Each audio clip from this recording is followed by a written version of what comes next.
Gentlemen's Club, and of course on a Saturday morning. I hope that you're taking it nice and easy, preparing for a very hectic day ahead on your side. You could be going to a funeral, you could be visiting home.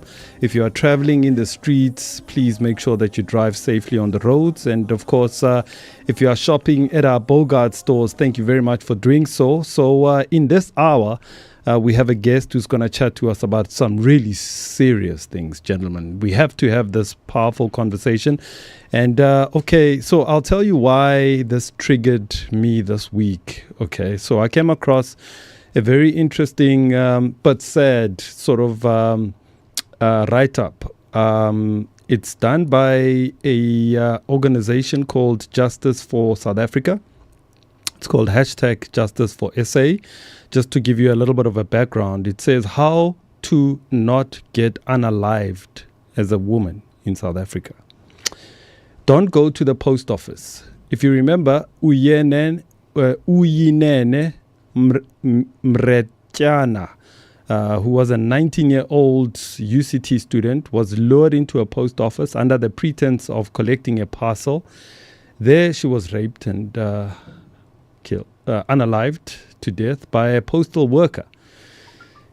Number 2, don't go on a date. Olorato Mongale, you heard about the story, sad story last week. A 30-year-old postgraduate student at a university of Witwatersrand and a journalism graduate from Rhodes University went on a date with a man she had recently met. Number 3, don't go to the club. There's a lady by the name of Hannah Cornelius, a university student who was abducted after a night out. She was raped and murdered by a group of men. Number 4, don't go home. Lindy Chibi, a renowned actress who was shot in the face by a partner in her mother's home. She succumbed to her injuries after a prolonged coma. Number 5, don't go to university. Zolile Kumalo, a 21-year-old student at Mangosuthu University of Technology, was shot dead in a dormitory by her ex-boyfriend. Number 6, don't go to your partner. Tshegofatso Pule, if you remember her, 8 months pregnant, was murdered by a hitman hired by a boyfriend. Her body was found hanging from a tree. Number 7, don't go to the bathroom. Riva Steenkamp, who was shot multiple times through a locked bathroom by her boyfriend Oscar Pistorius, who is now out on parole. Number 8, don't go to the street. Noxolo Nogwaza, a lesbian rights activist, was raped and stoned and stabbed to death in what is believed to be a hate crime. Don't take a taxi. Kabisile Shabani, a 13-year-old girl with albinism, was kidnapped from her home along with her younger brother and was later found murdered and her body mutilated for suspected ritual purposes. Number 10, the last one, don't exist at all. Nosiqelo Mtebeni, a 23-year-old law student at the University of Fort Hare, was brutally murdered and dismembered by her boyfriend in August. Her body parts were found in a suitcase and plastic bags on the streets of East London.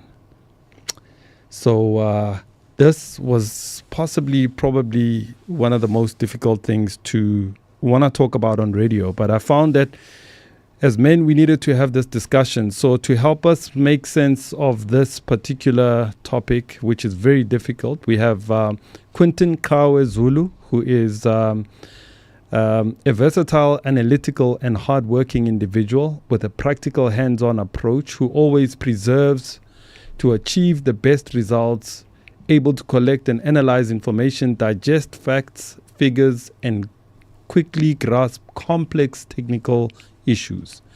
So his career summary includes marketing research management field worker, UNISA field worker, gathering of research, hospitality marketing international team leader, Erasmus Incorporated, personal assistant to the director, WBHO, responsible for all community-related issues, Sanral, project liaison officer, education and qualifications, Highlands North Boys High School, University of South Africa, marketing diploma, LLB degree, UNISA.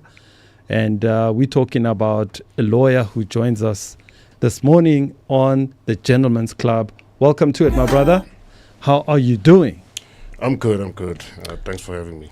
Thank you very much, man. I'm sorry to bring you up to our show to discuss about such heavy matters, and I'm sure we'll find others as we move along. But thank you so much for taking time to joining us on Bogart Radio. And of course, this is the Gentleman's Club. Welcome to it. No, thank you for having me. Thank you, brother. Thank you. I mean, you heard in my opening just these high-profile cases of women who have just been brutally murdered. And it just doesn't seem like there's a big, strong drive among men to say enough is enough. We've seen marches with females and maybe some pockets of men in between.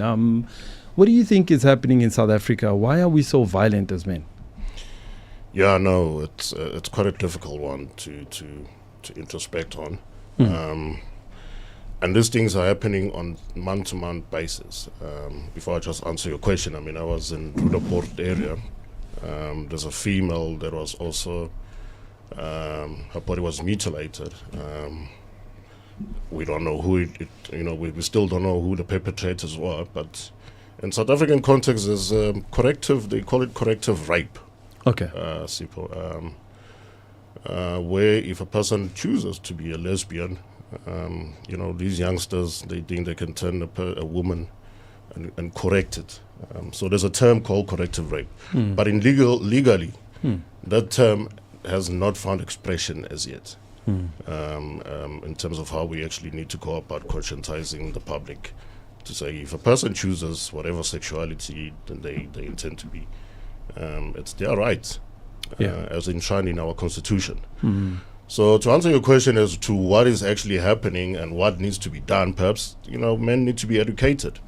When I say educated, boy child, girl child, they need to be educated. And, from a young age, people need to respect certain boundaries. If a person chooses whatever sexuality, that's their choice. And it should not be a question of now you wanting to impose.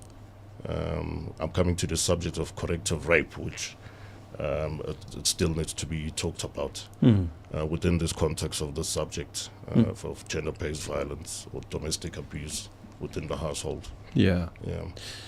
Certainly, though, you find that some of these killings or unalivings is that you find that men actually kill the women that they say they love and women that they're in relationships with. What happens to a man who actually, says I love you and then, turn around, does the opposite? Yeah. Yeah, no, it's quite a complex issue to decipher. There's a whole lot of reasons. When you engage with the perpetrators from the legal perspective, they'll tell you, I used to do A, B, and C for this woman. Okay. Now she has turned around, or she's sleeping with someone else, or she's cheating. But it boils down to materialism. You find, I bought her a car, now she cheated on me. That guy that went on Facebook after murdering his girlfriend, he went live immediately and he said, I used to do so much for this woman, and I felt like she betrayed me. Hence I had to slit her wrist or her neck. Yeah, so it's quite a complex one to decipher. I cannot sit here and try to go inside the mind of a maniac. Yeah, absolutely. Want to jump in? Yes, I'm just thinking, the images in my mind after hearing you read those horrible crimes and listening to your words. You look at these type of situations in men. Men have an attitude of ownership and maker mentality as if they are the creator of a woman or a child or a situation, which is an absolute farce. No man makes a woman or controls a woman. A man, as any human being, must make choices and control self-behavior. So when I think of this, where do we start on a roadmap to point out how to develop a safe space to aggressively attack the sickness in the mind of disillusioned and chaotic, mentally ill men? And I have to say that each man, based on influences, is already bitten or has been bitten by the infection of the same dis-ease in mankind, culture, but specifically, I like to say men of color. Yeah. You know, African men here, or black African men and black African American men and Caribbean men and Brazilian men. It is a dis-ease from within our history where we feel that we must dominate our enemy. And when a woman looks to be or acts to be or moves in a way that is an opposition of what we think should be based on what we feel we have to do or have done, then we go to war and take her life. This is a phenomena, and it is also it is a family crisis. You know, it can even go back to Genesis if people read the book. And it's one of the books of many books of holy books. But God creating a man from the rib, or creating a woman from the rib of man. Now, that could be an actual true story, but in actuality, it goes against every component of nature in itself. Where have you ever seen any human being born out of a rib bone? So we mustn't be foolish to stupid things that seem to be truth because somebody agrees to that. We must logically question everything. Question why, for instance, and this is another one. A woman can never give birth to 1 million people, but yet one woman supposedly gave birth to humanity. It's a weird conversation. And then men divide and conquer that. You know, it's ingrained in our ideology, you see? So we must look at the root of our teaching. Who taught us how to be a man? The question in the Bogart Gentleman's Club. What is a gentle man? How do we see the word gentle and man collaborating together? Because those are two different ideas, a gentle and a man. When we think of men, we think of a roughneck, a warrior. I dominate, I rule. That's a sick man. That's not a gentle man. So these men are not gentle. They are takers. They're not givers. Your take on what he's saying? No. I do concur. Upbringing plays a major role in a person's. The way that you're brought up will determine how you come out later on in life. So, if you've been brought up in a rough household, a household without love.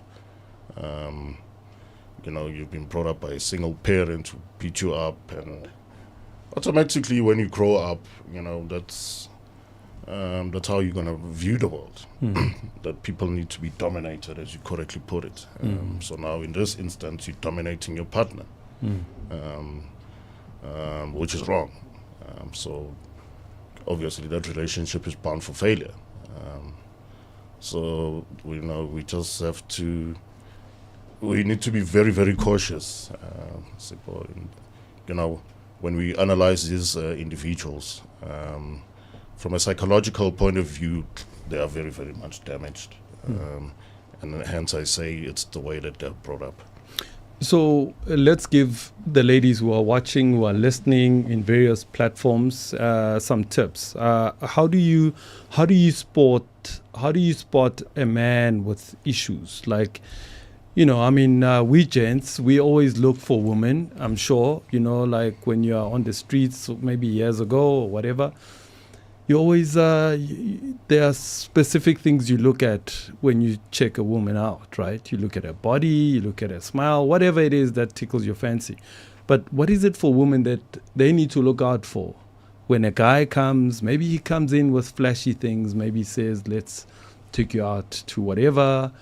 Maybe I'm gonna, do things for you. Meanwhile, he's actually thinking he's paying his own way, and therefore he has ownership over her. So what should women be doing to just make sure that, they don't fall into this trap and they can see the red flags quickly? Yeah, no, red flags are just red flags. I mean, let's take the Oscar Pretorius case, for example. Yeah. He has a successful athlete with a beautiful woman, also, aspiring to do wonders in the world. Now, Oscar has his own inferiority complex due to his disability. Yeah. And then he takes it out on Riva Steenkamp. He shoots her in a bathroom. Did she pick up the red flags when they started dating? Probably she did. And did she feel sorry for him? Probably she did, because of his disability. Each and every relationship is quite complex. Picking up red flags is something else. But some of these perpetrators that you, in your introduction that you went to, that UCT students, for example, that was not a relationship. The guy was an employee in the post office. And he told us specifically, come back at 2 o'clock, knowing very well there won't be employees, his colleagues around that time, so that he can actually rape her. So red flags are just red flags, my brother. They, in each and every relationship that one enters, you just need to be vigilant, basically. Yeah. But red flags are just red flags. So at what point should a woman say, look, okay, as I hear you on the issues of a man you don't know, you're going to meet them or whatever, but in a relationship, because that's where a lot of these gender-based violence cases have been happening the most, it's people that are in a relationship with you. So is a slap a good enough way for you to say, you know what, he's gone there? Or is it swearing you by your mother's private parts or whatever the case might be, something that should push you as a female to say, you know what, I think he's gone too far. If he can do this, the next thing up is that I'm going to end up in hospital or in a deathbed. Yeah.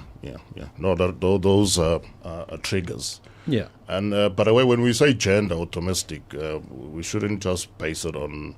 I know most of when you're in introduction, you specifically dealt with female being murdered, etc. But it also goes both ways. The triggers. Reason I'm raising that is because you'll find that here's a man who's been manipulated, constantly been spoken down to. You want to go to the gym. What's the point of you going to the gym? You're still fat. You're still this. I'm just giving you an example. Yeah. So constantly you've been talked down.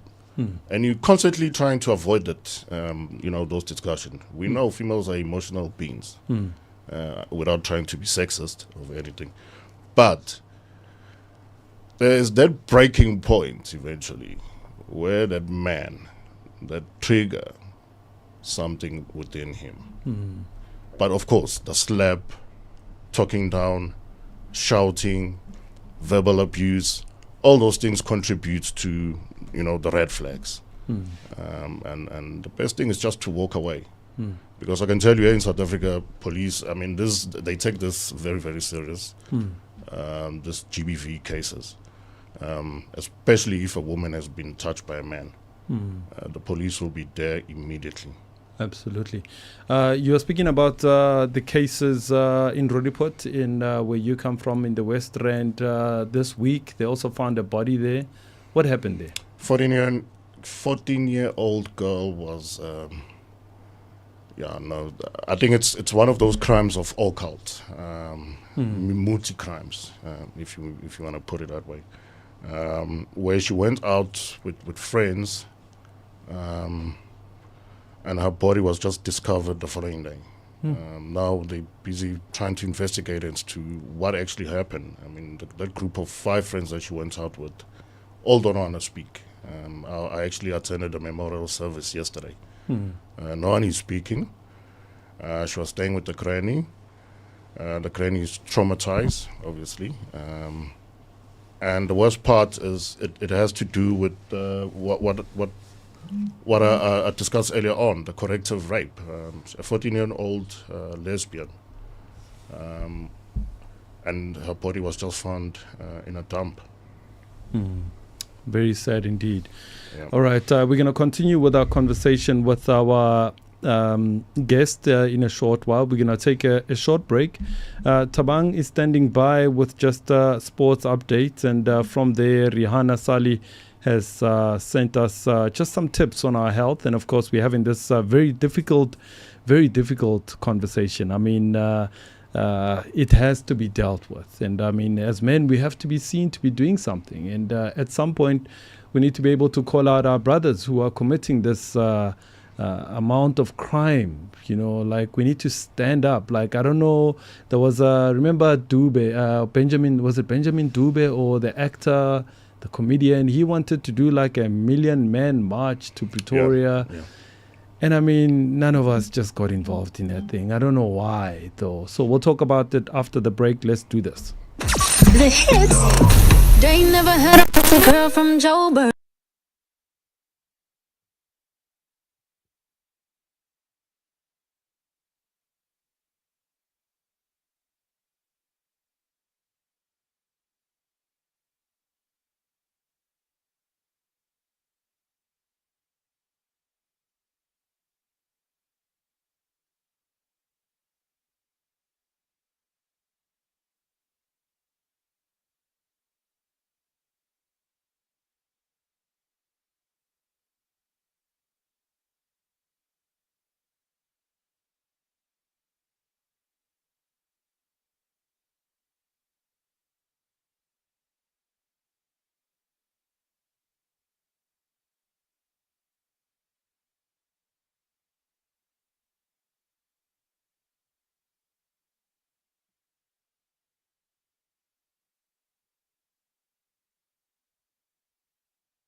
Thank you very much, Uncle Zach and the team. These are your sports update on Gentlemen's Club. I am Thabang Lechela. Good morning.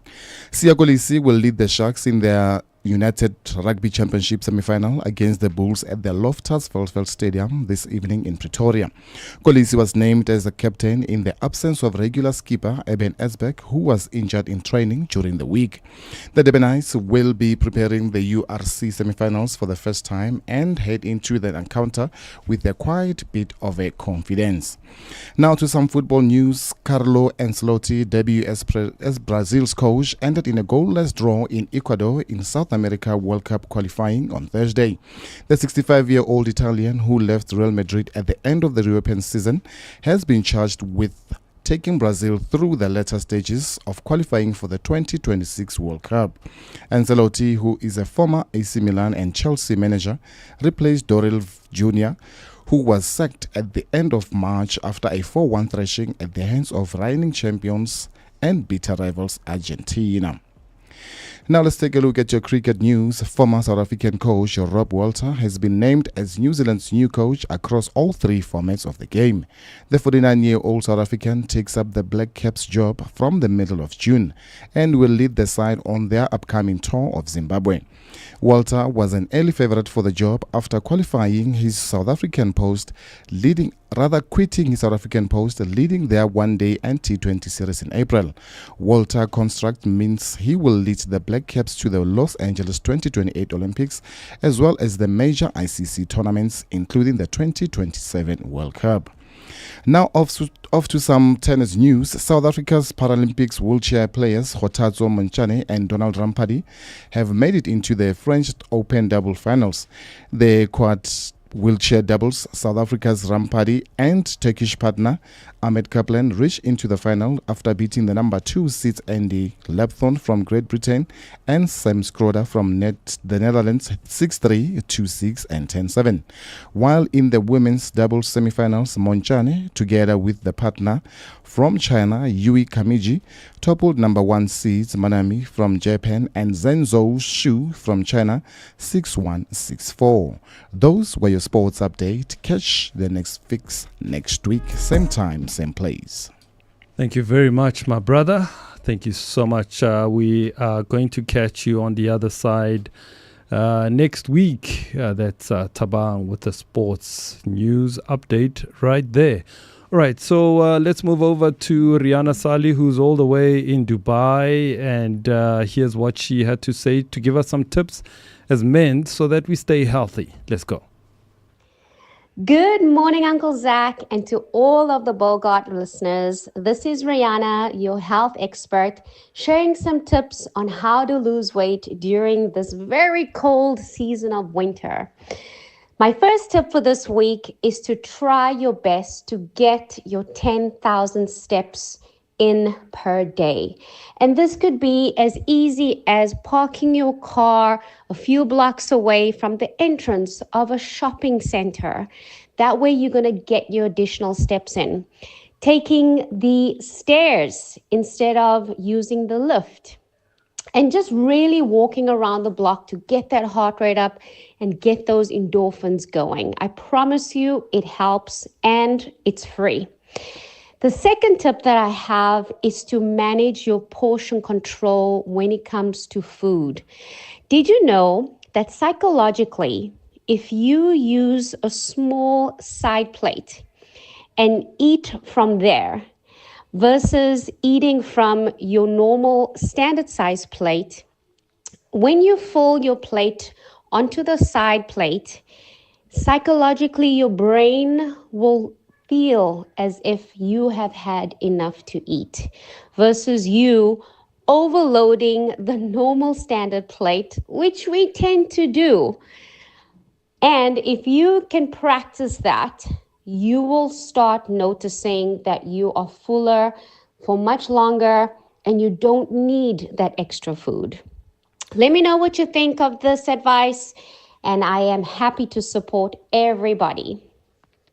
Thank you very much. I hope you gentlemen listened very well, because, it's that time of the year where we're going to be eating a lot. Yeah, there's a lot of soups. Yeah. And some, those heavy meals. And then come summer, your body's also heavy. So, yeah, absolutely. We need to look at what we eat. Yeah. All right, man. Thank you very much, Thabang and Rihanna, for the sports updates. We're going to go back into our conversation. And, of course, I've got some messages that have just come in.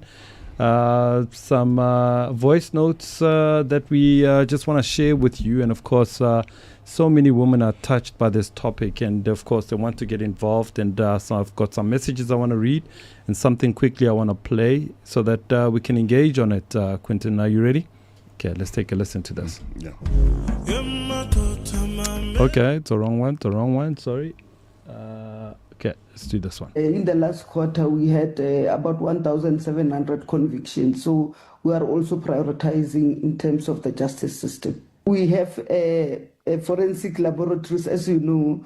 We always had Pretoria, which was a little bit larger. And now we have laboratories in 4 provinces.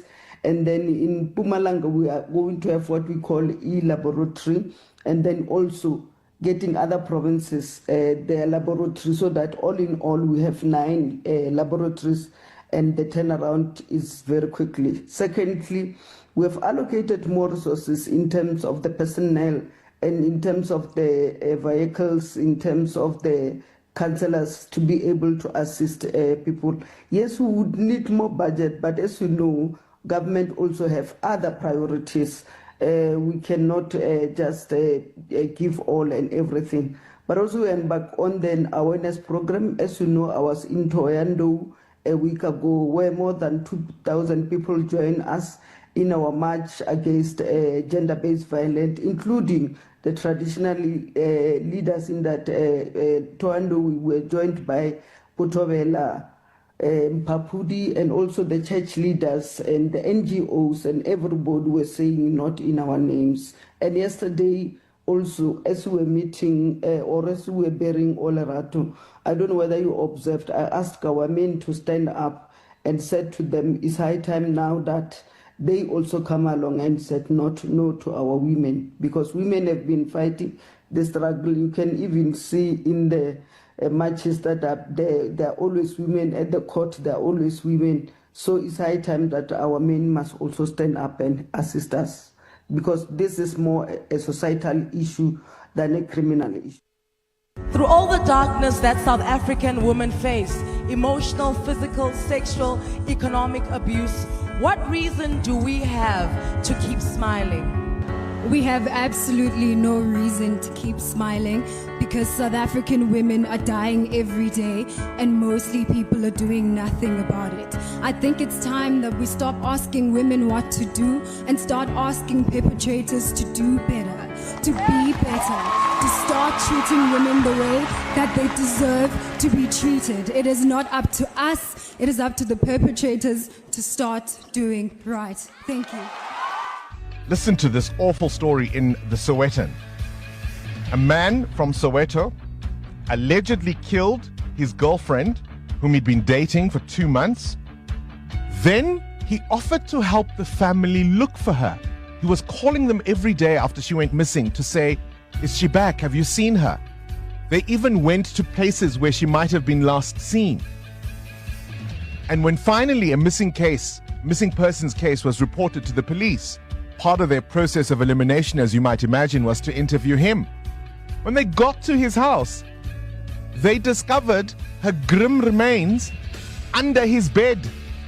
For days, he'd been sleeping with the decomposing body in his house. And he even went to help the police look for her.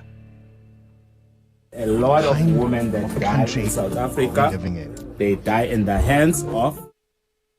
All right, so those are just some of the clips that we've got.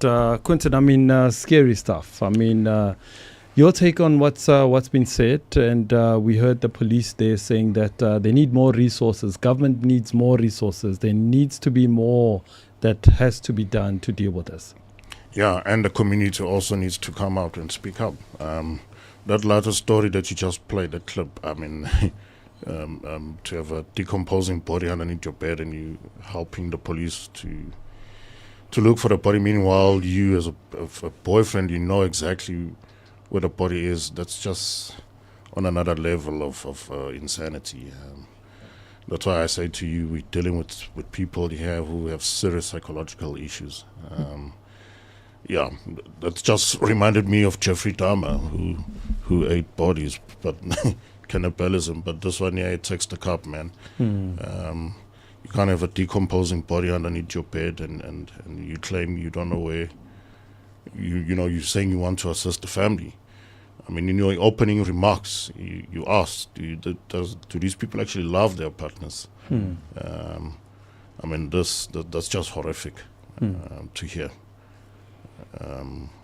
Yeah. Yeah. Tawang, you want to jump in? Yo, bro, that's sad, eh? I mean, how do you do that to a person you've been telling that you love? Yeah.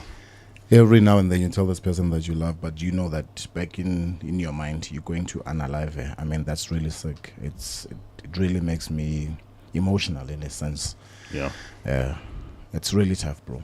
I think we as men, we need to stand up and talk. If there's something that's itching you as a man, something that's biting you as a man, I mean, we are here, we're gentlemen. Talk to somebody.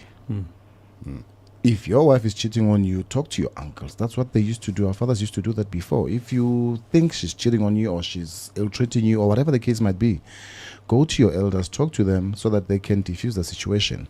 As opposed to you bottling up everything and then for you're now going from a gentleman to a monster now.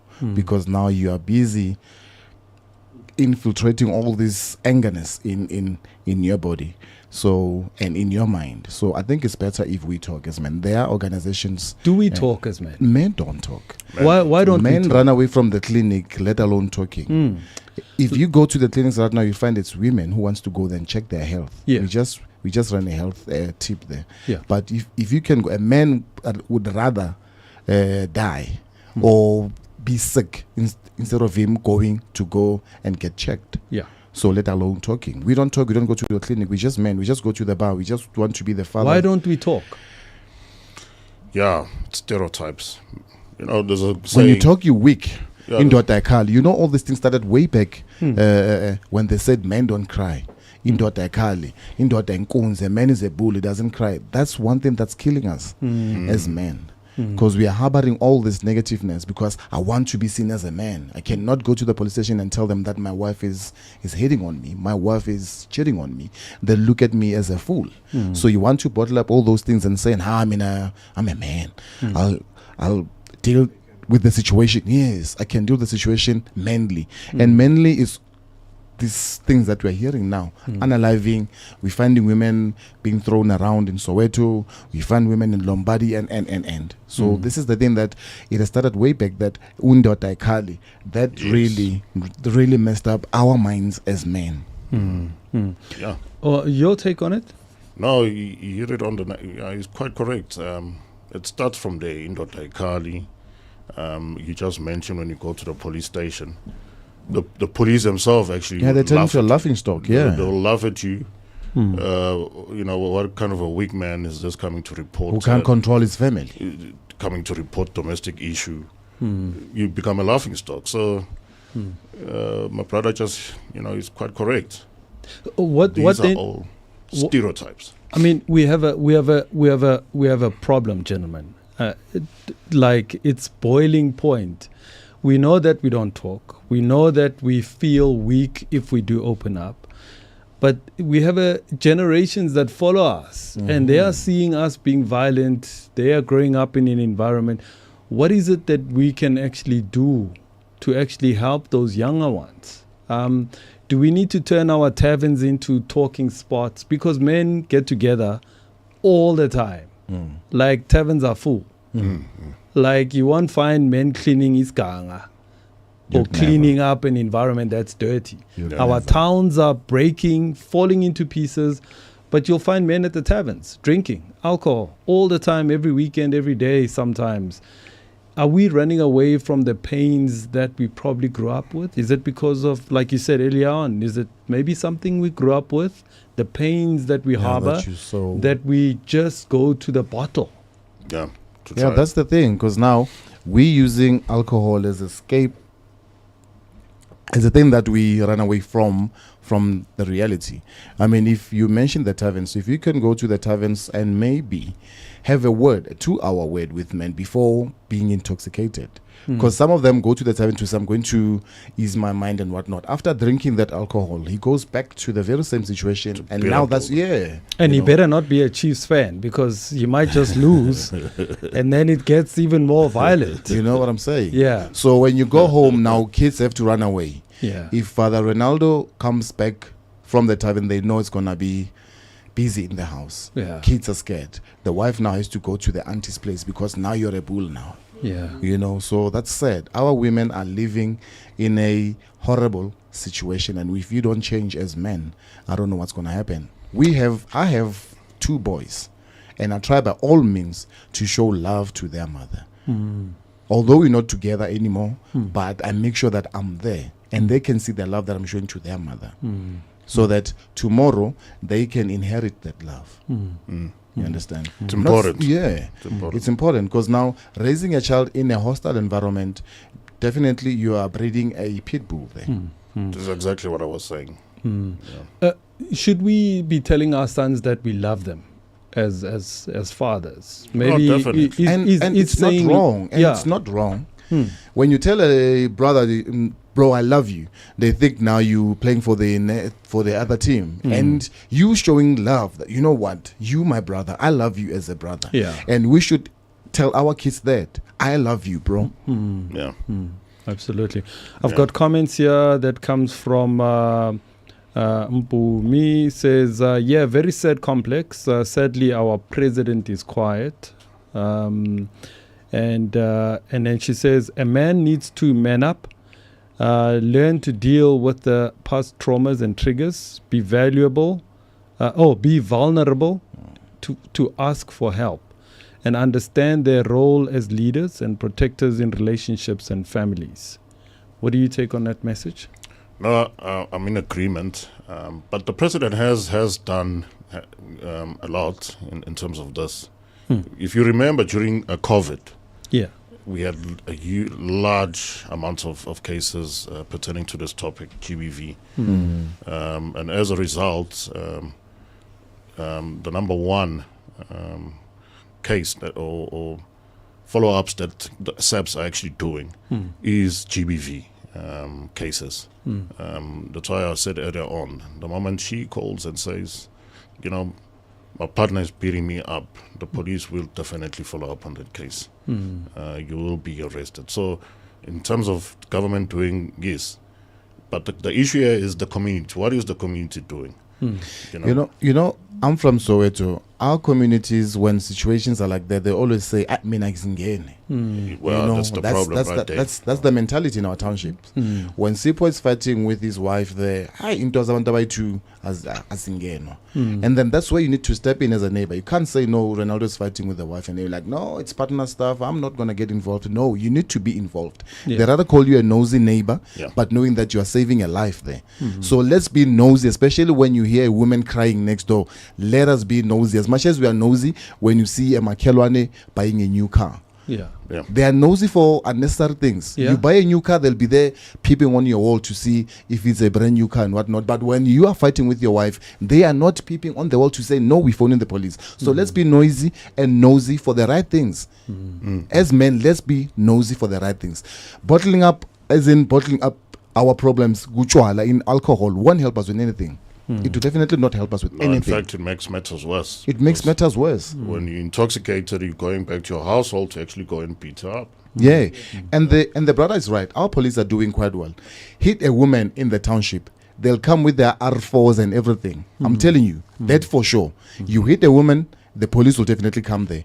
Then we'll wait for our law to take its course. But their police are definitely trying their bit to make sure that they curb whatever that's happening. And we as community, we must also take a stand to say no to GBV. We as men, we must say no to GBV. Absolutely. From a legal point of view, the case, the guy gets arrested. The next day he walks out.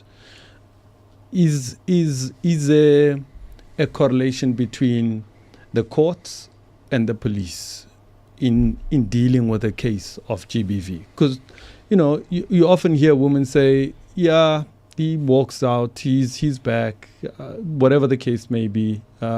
So is there a problem with our courts, our legal system?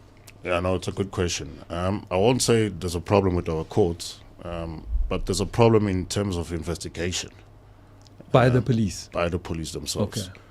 Because remember, what you present in court, it's based on the evidence that you've gathered from the police side. So if there's not sufficient evidence that has been gathered, that person is bound to walk out. But what evidence do you need if she has been punched in the face? Check the Omotoso case. Yeah.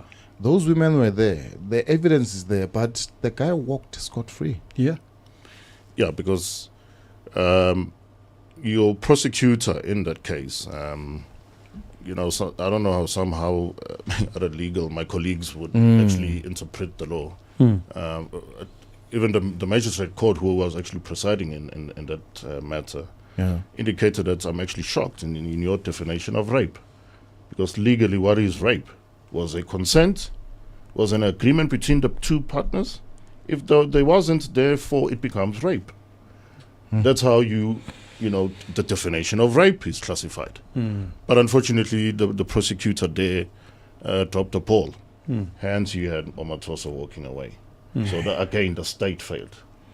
That's why I'm saying to you... The state, not the law. No, not the law. Okay, so we must... Remember, you've got the prosecutor who's standing up for the state. Okay. Prosecutes Omatoso. But if not, there's no sufficient evidence that has been gathered. That person is bound to walk. And then the public will say the law is weak. Okay. But it's not the law that's weak. Okay. It's the person who's representing that state, the prosecutor, who has not done their homework properly. Now women have to suffer now. Yeah. Imagine seeing your perpetrator is now walking around scot-free. You understand? And the person so it's who really sad. And the person who represents you is the state, and the state is not known for... Why do the perpetrators even have lawyers? I mean, you've done it. There's no way a lady can come and... Why can't they just take you, man? I mean... It's a bit. I don't know how this law thing works. No. That's not how it works. Yeah, I know. But if it was me, You'd find a person unaliving a woman, but then there still needs to be like take your Senzo Meyiwa case. The evidence is there. The lady has been unalived. There's 5 of us as men, but we still have to go through 5 years or however years for them to find who murdered. To unalive the lady. And one thing I want to sorry man, this is touching me. You're very passionate. Yo bro, Yeah, yo bro. Yeah. So, and I want to say to women, once I slept once, just run away. Don't say no, he will change. No, he's just going through. He's not going through anything. He's going through unaliving you. If he once sends you a vulgar to say, I'm coming for you, run away for your life. Yeah. Because that's where they start. Start with a smallanyana slap, and then from there it's a bullet in your head. So run away. This thing of saying no, he's gonna change. No, he's my man. No, he's showing me love. How can somebody show you love by hitting you with a fist? Run away. Even if it's me, you hear me on radio. Run. Yeah, it's a red flag. Yeah, definitely. Gentlemen, we're almost out of time. We want to appreciate you, Quentin, for coming through. Your last tips, maybe for the ladies, because we're doing this specific segment for them to hear from us as men, to say, these are the red flags. This is what you need to be looking out for. And if, as you say, you see these red flags, make a run as quickly as possible. Do you have anything else more to add to that? No, definitely. Verbal abuse, slapping, any physical form of abuse, that's an immediate red flag. But what I want to part with, since it's a gentleman's club, is ladies need to know that as men, we actually do love them. There's men out there that actually care for them. We were brought into this world by women. So it's our duty as men to actually love and protect them. Absolutely. Not to harm them. Yeah. My mother used to say, I brought you into this world. I can take you out, brother. So shout out to all the beautiful, amazing women that we care about, that we love about. This show was specifically for you as men, as a gentleman's club. We really just wanted to make a stand and say we're up against this GBV. We will use our own personal social media platforms to speak against it. And we will talk to the women that we know that are going through any form of abuse or troubled, and we will do our part. So thank you very much for taking this time. It's a pleasure, man. We appreciate you. All right, man. We are out, my brothers and sister. We appreciate you. We have one Rose in the building, man, and she just keeps shining, and she's the magic behind she's it. Protected. And Don't know, Rosa, you are protected. As long as I'm here, you are protected. No, for sure. I think we're just going to have to create that bomb squad the mayor has created. That bomb squad that just reacts to any kind of violence against women. And children. And what happens to the perpetrators, we don't know what happened to them. The law will take its course. Afterwards. Afterwards. Gentlemen, thank you so much. We appreciate you. Thank you for your time. This has been the Gentleman's Club. We are back at it again next week. So the song we're going to really close off with, it's called A Man in the Mirror. And of course, this is by the greatest of all time, Michael Jackson. And of course, this one is for you, a troubled man. You could be hiding behind your fancy clothes. You could be hiding behind your money. You could be hiding behind whatever power and influence you might have, but you are troubled. Please do go and seek help. There's nothing wrong with saying, I need help and I need to be assisted. So the echoes of the city are next. So do enjoy the rest of your day. This has been the Gentleman's Club. Thank you very much. Let's do